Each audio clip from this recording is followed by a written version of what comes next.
इस संसार में जब भी कोई मेरे पिताश्री के विरुद्ध खड़ा होगा, सबसे पहले मुझे अपने सामने पाएगा।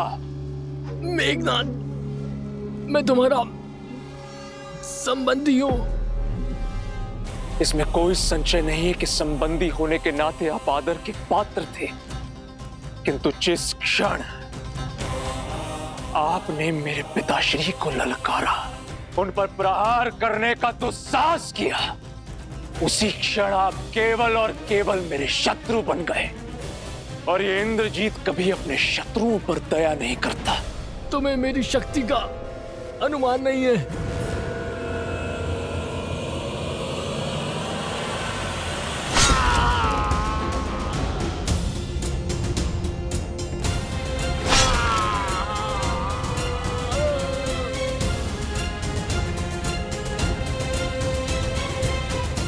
शक्ति का अनुमान भी है, और तुम्हें किस तरह अपने पिताश्री के चरणों में लाना है, उसका ज्ञान भी है।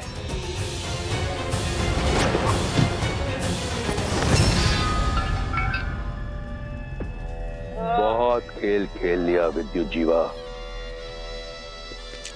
अब इस खेल को समाप्त करने का समय आ गया है।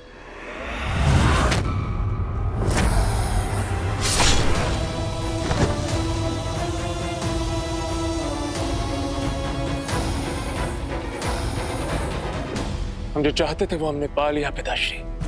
आपके शत्रु का शीश आपके चरणों में है। अब लंका चले। लंका लौटने की इतनी शीघ्रता क्यों मेघनाथ? अपने विजय का उत्सव तो मना ले। जिस लंका की आन के लिए यह प्रयास किया,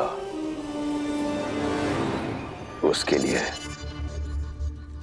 नागलोक से कुछ उपहार तो एकत्रित कर लें। सैनिकों,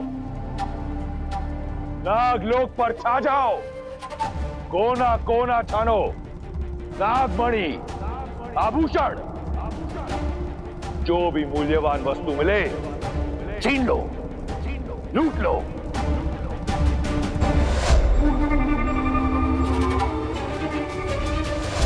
ये पाप मत कीजिए पिताश्री। नागमणि में नागों के प्राण, उनकी शक्ति बसती है। इसमें कोई पाप नहीं। लंका की सुरक्षा, लंका की समृद्धि मेरा धर्म है, और अगर उसके लिए कुछ नागों का बलिदान होता है तो इसमें कुछ अनुचित नहीं। नहीं पिताश्री, नहीं। सुलोचना भी इसी लोक से है। इस नाते नाग हमारे संबंधी हुए और हम उनके अतिथि हैं। ये नाग लोक में लूटपाट करना अतिथि धर्म के विरुद्ध है पिताश्री। अपने ससुराल से जमाई का भेंट लेना किसी मर्यादा के विरुद्ध नहीं। समझने का प्रयास कीजिए। मैंने तुम्हें यहां अपनी इच्छा की पूर्ति के लिए बुलाया। तुम्हें मुझसे प्रश्न करने की अनुमति नहीं। जैसा कहता हूं।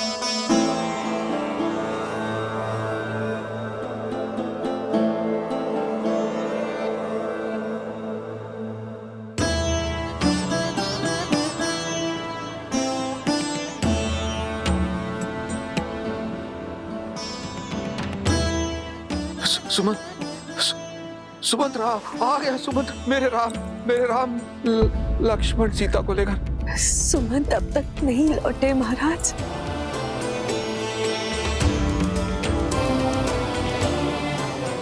अर्थात अभी तक नहीं लौटे तो वो राम और सीता को लेकर ही आएंगे वापस। हाँ महाराज। मेरे राम पिताश्री,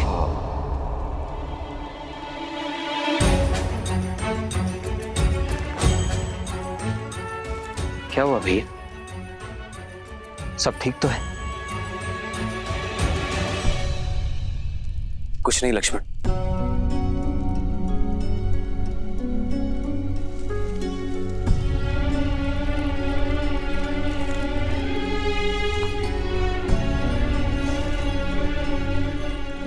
भाई को कुछ नहीं बताया कि उसे चिंता होगी, पर बाहर से तो अपनी मन की पीड़ा बांट सकते हैं ना आर्य। एक स्वप्न ने मुझे विचलित कर दिया सीता। ऐसा लगा जैसे पिताश्री मुझे पुकार रहे हैं। जानती हो सीता, आज तक किसी भी प्रकार के भय को मैंने अपने समीप नहीं आने दिया, किंतु न जाने क्यों पिताश्री को स्मरण करके वही भय मेरे हृदय को जकड़ रहा है। ऐसा अनुभव होता है जैसे अयोध्या पर संकट के घने बादल मंडरा रहे हैं। आप एक सत्य को निभाने आए हैं आर्य। स्वप्न से विचलित हो गए तो अपना उद्देश्य कैसे पूरा करेंगे? अयोध्या में सब शुभ होगा। आप विश्राम कीजिए, क्योंकि यदि पुत्र विचलित होता है तो माता पिता अवश्य दुखी हो जाते हैं आर्य।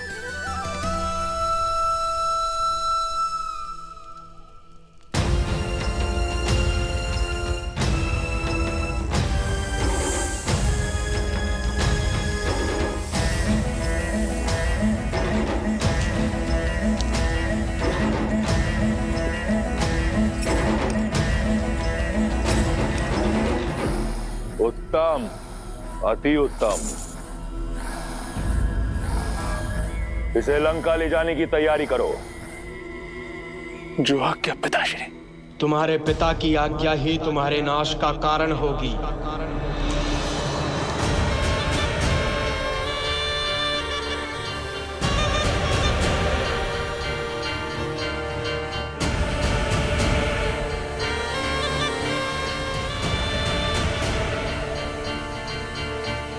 जिसमें पाप और अधर्म के विरुद्ध लड़ने का साहस नहीं होता, वो भी उस पाप का भागीदार होता है। मन तो करता है कि अपना सारा विष इसी क्षण तुम्हारे शरीर में भर दूं, किंतु सुलोचना मेरी दत्तक पुत्री है, मैं उसे अपने हाथों से विधवा नहीं कर सकता। इसलिए मैं नागराज वासुकी तुम्हें यह श्राप देता हूं कि जिस प्रकार तुम्हारे पिता के आदेश से मेरे लोग मर रहे हैं, वैसे ही एक दिन तुम भी अपने पिता के आदेश से ही मृत्यु को प्राप्त होगे। तुम्हारा ही पिता तुम्हारी मृत्यु का कारण बनेगा। वासुकी, मेरे समक्ष मेरे पुत्र को श्राप देने का दुस्साहस गजानन हूं मैं। काल भी मेरा दास है। इन्हें जाने दीजिए पिताश्री, हम पहले ही बहुत पाप कर चुके हैं।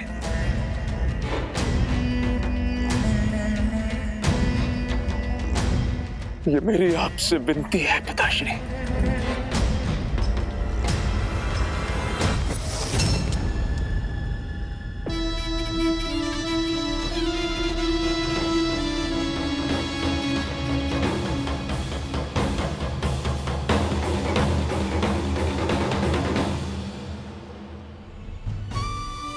चल किया है हमारे राम ने हमारे साथ में। चल तो हमारी नेत्रों ने किया है हमारे साथ। 2 घड़ी निद्रा क्या लगी, हमारे राजा राम हमसे बिछड़ गए। हमारे जीवन को सुगम बनाने के लिए हमारे प्रभु श्री राम उस दुर्गम मार्ग में स्वयं ही चल पड़े हैं। हमारे राम हमें छोड़कर चले गए, इतने निष्ठुर कैसे हो सकते हैं?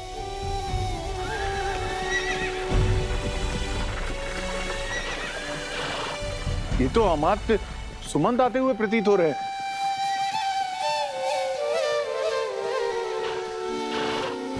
हमारे प्रभु लौट रहे हैं।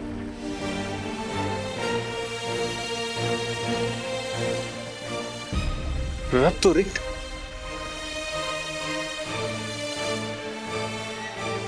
रथ पे तो केवल अमात्य हैं, हमारे राजा राम नहीं है। नहीं आए हमारे राजा राम, नहीं आए हमारे राजा।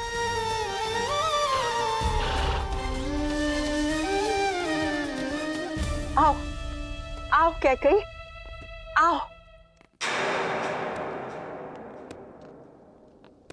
मंत्रा, हाँ? तुम मुझे रात्रि के इस पहर यहाँ क्यों लाई हो? उस सत्य का आभास कराने जो अब तक मेरा स्वप्न था।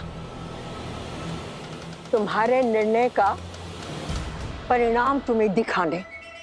वो देखो, अवध का राज सिंहासन, जिस पर बैठने की कामना कभी इंद्र भी करते होंगे। कैकेयी, जरा सोचो, जब हमारा भरत उस सिंहासन पर बैठेगा तो क्या होगा? कितनी प्रसन्न होंगी तुम, कितना गर्व होगा तुम्हें। कैकेयी, तुम अपने कक्ष में अकेली बैठी कुर्सी रहती हो, ग्लानि में डूबी रहती हो, राम को वन भेजने के निर्णय पर संदेह करती हो। नहीं कैकेयी, नहीं, तुमने जो किया बिल्कुल सही किया और भरत को अवध का नरेश बनाने में जो हो सकता है करो। अपने स्वप्न को संजोवो कैकेयी, अपने स्वप्न को संजोवो।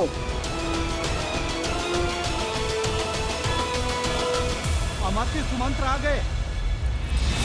क्या कुमार राम भी साथ आए हैं?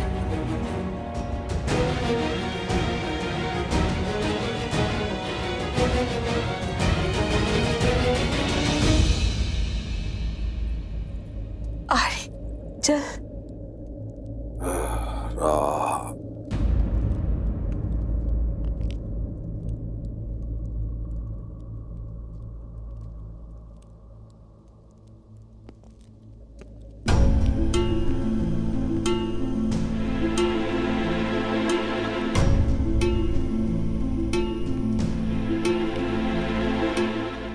सुमंत्र, सुमंत्र आ गए, आ गए, आ गए तुम। मेरे राम को लेकर आए हो ना? हाँ। लक्ष्मण सीता कहाँ है वो? हाँ, आए हैं ना वो साथ में? हाँ।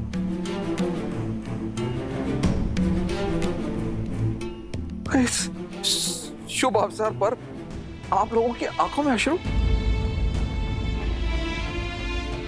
सुमंत्र अवश्य ही मेरे राम को लेकर आया है।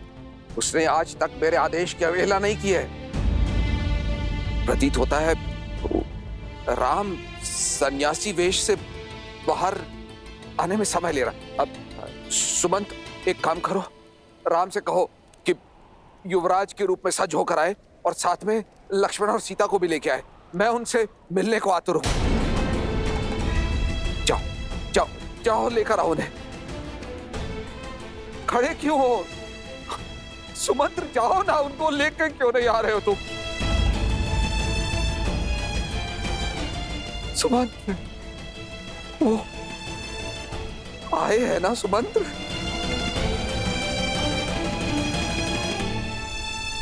मेरे बच्चे आए हैं ना?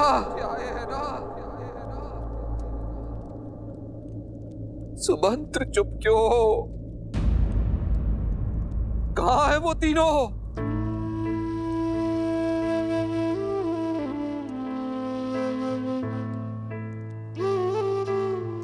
क्षमा महाराज, पहली बार आपका सुमंत असफल लौटा।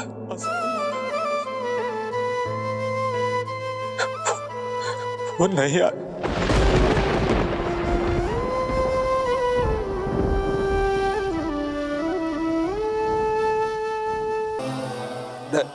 नहीं आए?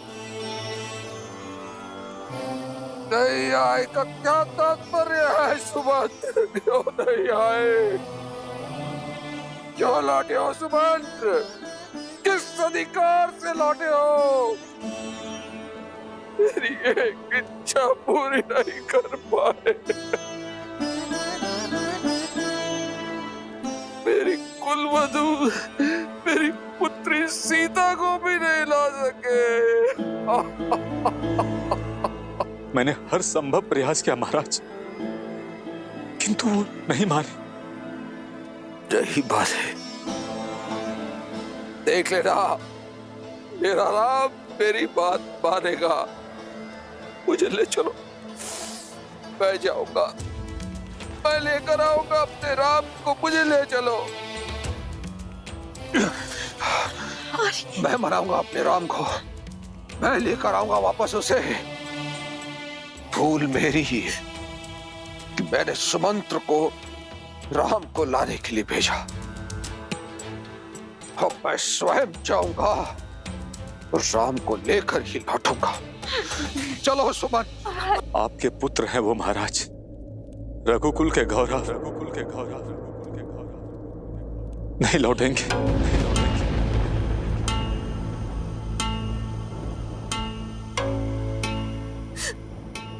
नहीं लौटेंगे। उनके गंगा पार करने के पश्चात मैं वहीं तट पर उनके लौटने की प्रतीक्षा कर रहा था।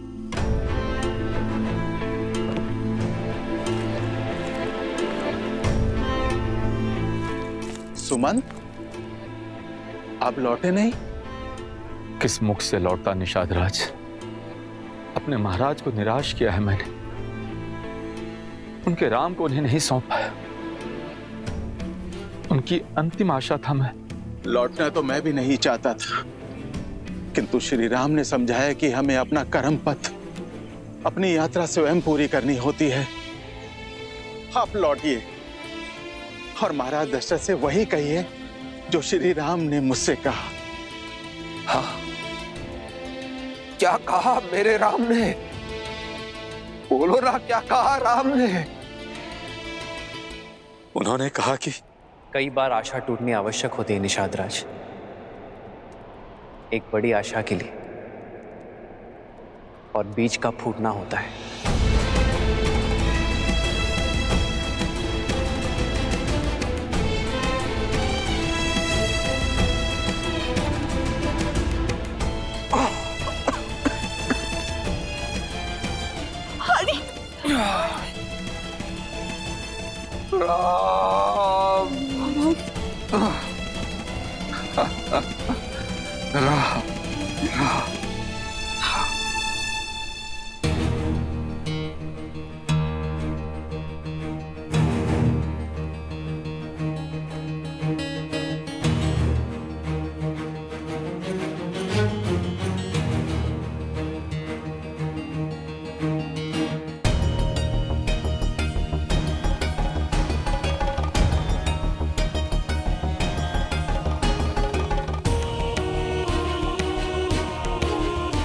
कौशल्या,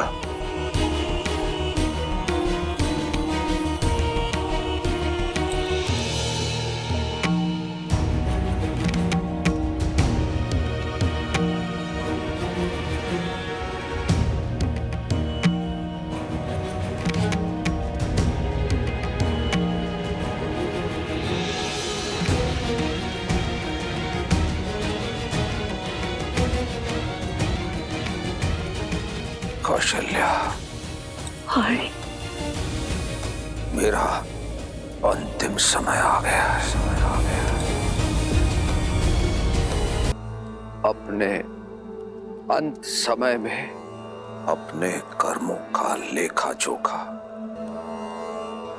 दिखाई देने लगता है। जिस श्राप का भय आज तक मुझे खाए जा रहा था, आज उस श्राप की गंभीरता को अनुभव कर रहा। श्रवण के बूढ़े पिता को श्राप देते समय कैसी पीड़ा का अनुभव हुआ होगा, ये अब समझ में आ रहा।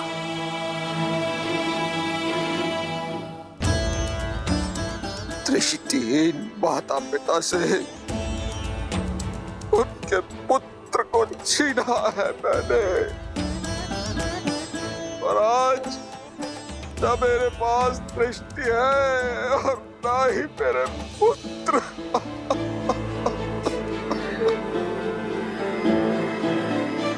न्यासे दृष्टिहीन माता पिता को उनका पुत्र पानी नहीं मिला।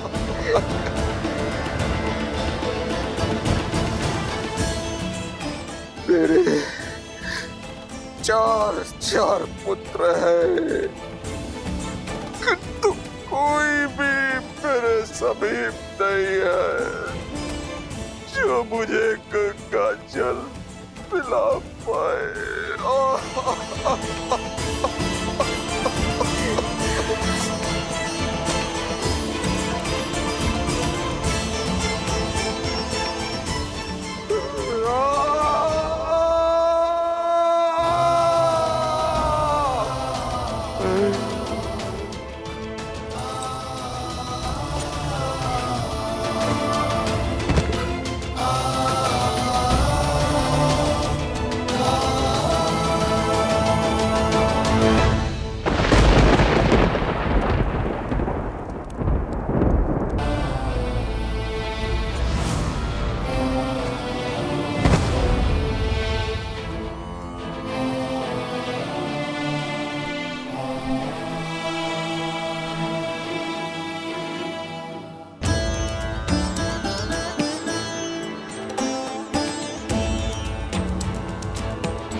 दशरथ पावा, अंड अनेक अमल जसु छावा। जियत राम विधु बदनु निहारा, राम बिरहा करि मरनु सवारा।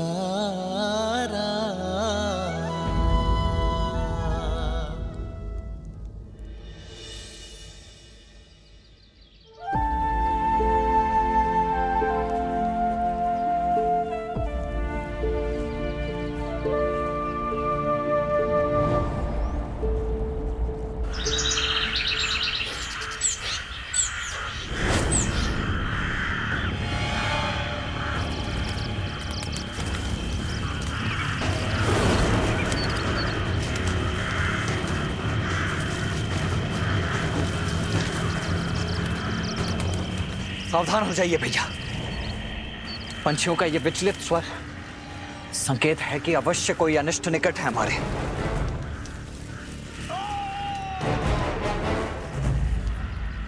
किसी मनुष्य का स्वर है ये, जैसे कि बहुत पीड़ा में हो।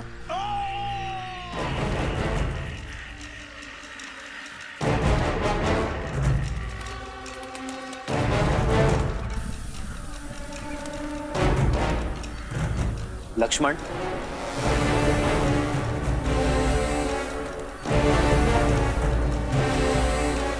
यज्ञ कर कर इसे अपवित्र करते हो।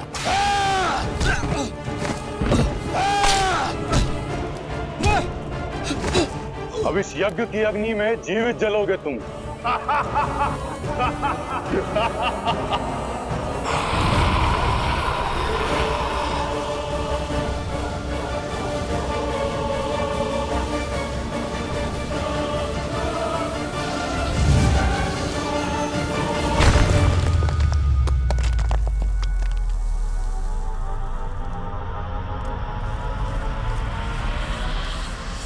कौन है? सामने आ।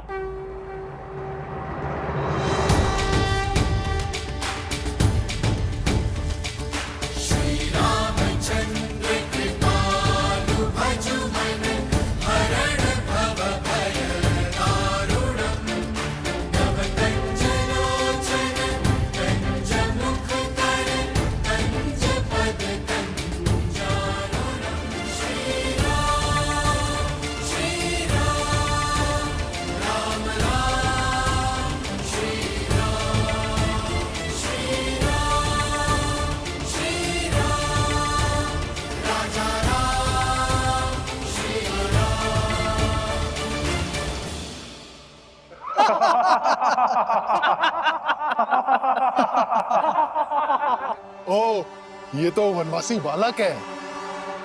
देखो, साथ में एक कोमल बालक और तरुणी भी है।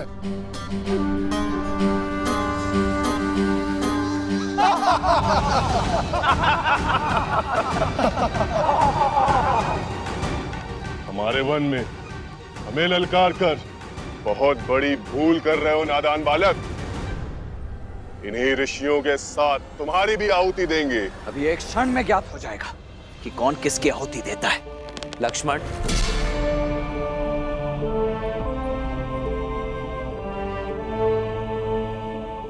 ये प्रहार केवल सावधान करने के लिए है।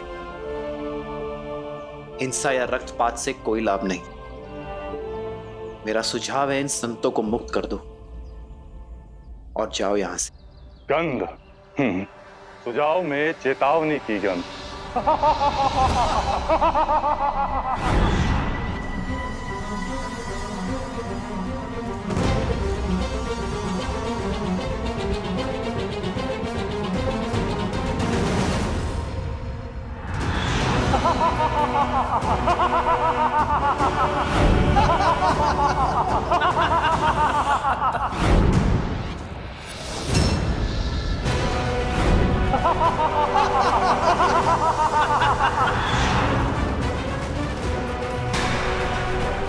सीते,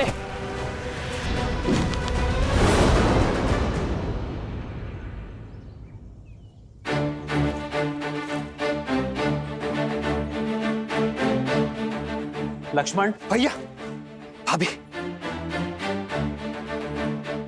जाओ सीता। आइए भाभी।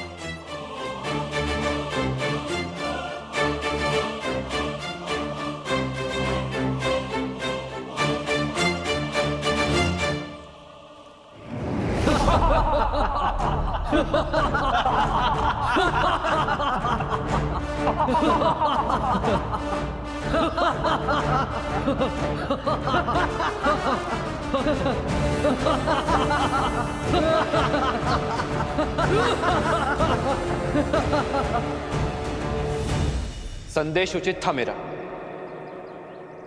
कदाचित भाषा समझनी है, भाषा बदलनी होगी।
भैया, ये राक्षस तो माया युद्ध में प्रशिक्षित है।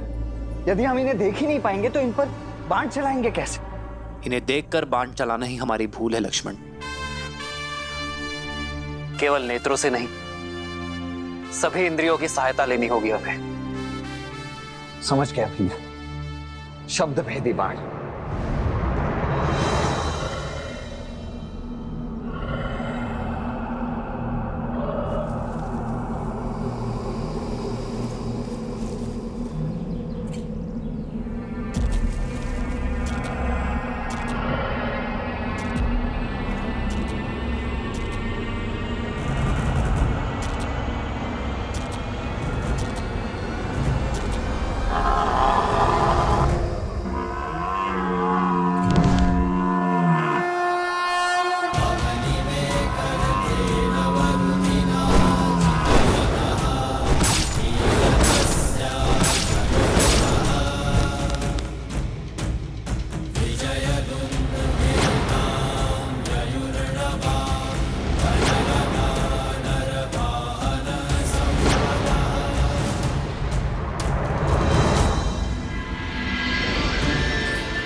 हमें इन मायावी राक्षसों के आतंक से मुक्त करने के लिए बहुत बहुत धन्यवाद। क्या हम हमारे तारणहार का परिचय जान सकते हैं? ऋषिवर, मैं अयोध्यापति दशरथ नंदन राम। राम, वही राम जिन्होंने ताड़का और अहिल्या का उद्धार किया, शिव धनुष भंग किया? जी हाँ ऋषिवर, वही दशरथ नंदन श्री राम। आज सारे तपों का फल मिल गया। यदि कोई आपत्ति ना हो, इस चित्रकूट वन में रुककर हम ऋषियों का भी उद्धार करें। हमें इन दुष्ट राक्षसों के प्रकोप से बचाए प्रभु। संतों की सेवा मेरी नियति है, आपत्ति नहीं। हम यही रुकेंगे ऋषिवर। क्या करना है जानते हो ना लक्ष्मण? जी भैया, भली भांति जानता हूँ। वही जो हमने ताड़का और सुबाहु के साथ किया था, क्योंकि राक्षसों को भी विधाता ने उन्हीं पंच तत्वों से बनाया है जिनसे हम बने हैं। इसीलिए प्रत्येक जीव का अंतिम संस्कार रीति पूर्वक होना ही चाहिए, है ना भैया? शोक बिकल सब रोवहीं रानी, रूप सीलु बलु तेजु बखानी,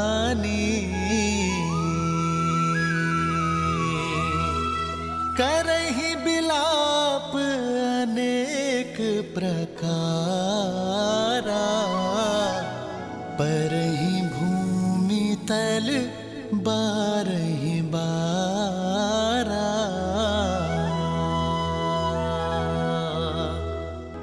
बिल पहि बिकल दासरु दासी, घर घर रुदनु बरहि पुरबासी।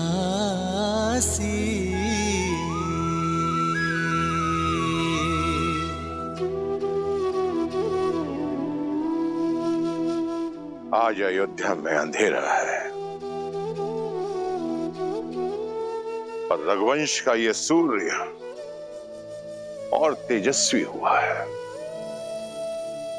मुझे गर्व है कि जीते जी और जाते समय भी मेरे शिष्य ने रघुवंश की परंपरा का मान रखा। आप आए थे तो नेमी थे, पर गए दशरथ बनकर। आपकी पहचान यह संसार युगों युगों तक स्मरण रखेगा। आजीवन आदर से आप मेरे चरण छूते थे नेमी, और आज मैं आपके समक्ष नतमस्तक होता हूं।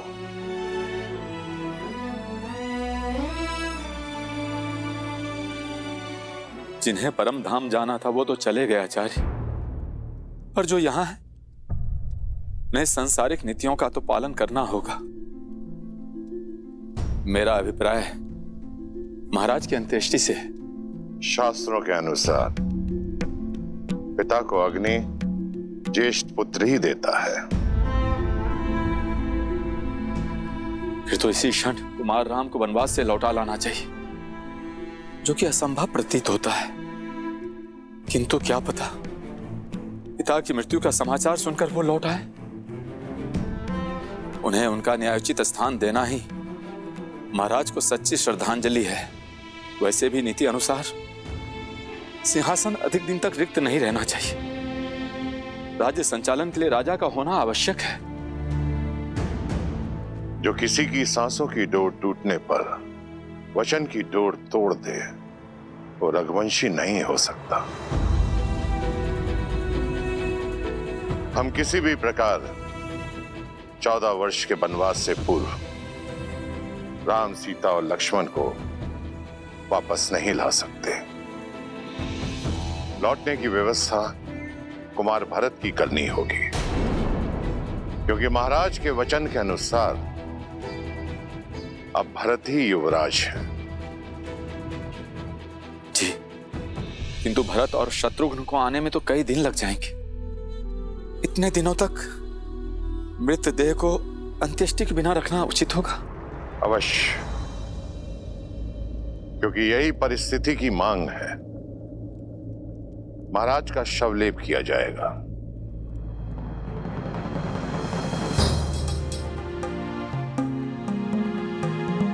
सैनिक, अयोध्या के सबसे तीव्र अश्रु लेकर कैकेयी पहुंचो और भरत और शत्रुघ्न को यह संदेशा दो कि मैंने एक विशेष उद्देश्य के लिए उन्हें तुरंत अयोध्या बुलाया है। महाराज अश्वपति और कुंवर युद्ध जीत के लिए अयोध्या से उपहार लेकर जाइएगा। अपनी भावनाओं को संतुलित रखना। महाराज के स्वर्गवास और राम के वनगमन की भनक भी उन्हें नहीं लगनी चाहिए। ये उन्हें यहां तक आने नहीं देगी।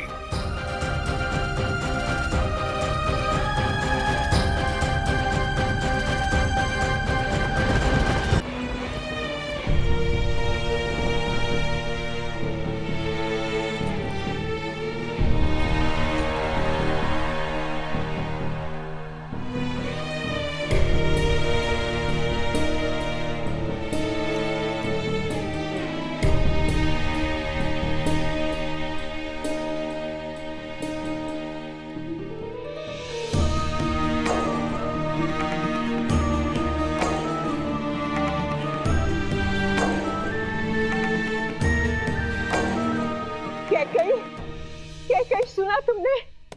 आचार्य वशिष्ठ ने भरत को अयोध्या वापस बुलाने का आदेश दे दिया है। इसका अर्थ समझती हो? मेरा भरत लौट रहा है।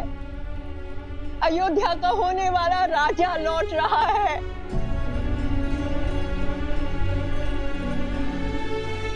किंतु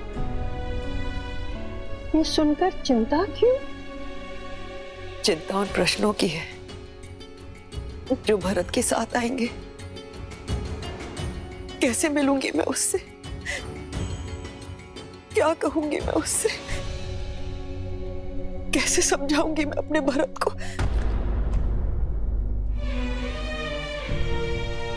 मंत्रा, भावनाओं के ज्वार में मैंने कहीं कुछ अनुचित तो नहीं किया ना? अनुचित? नहीं मेरी पुत्री कैकेयी, तुमने जो कुछ किया अपने भरत के लिए किया, उसके अधिकारों के लिए किया। किंतु अचानक ये क्या हो गया? क्या तुम अपने पुत्र को अयोध्या का नरेश बनते नहीं देखना चाहती? प्रश्नों की चिंता करोगी तो भरत का भविष्य खो दोगी कैकेयी। क्या तुम नहीं चाहती कि भरत अयोध्या के राज सिंहासन पर बैठे? उत्तर दो कैकेयी, चाहती हो कि नहीं? उत्तर दो। चाहती हूँ, मैं भी यही चाहती हूँ। हर माता की तरह मैं भी अपने पुत्र के लिए सर्वश्रेष्ठ चाहती हूँ। तो फिर ये विलाप कैसा? असमंजस कैसा?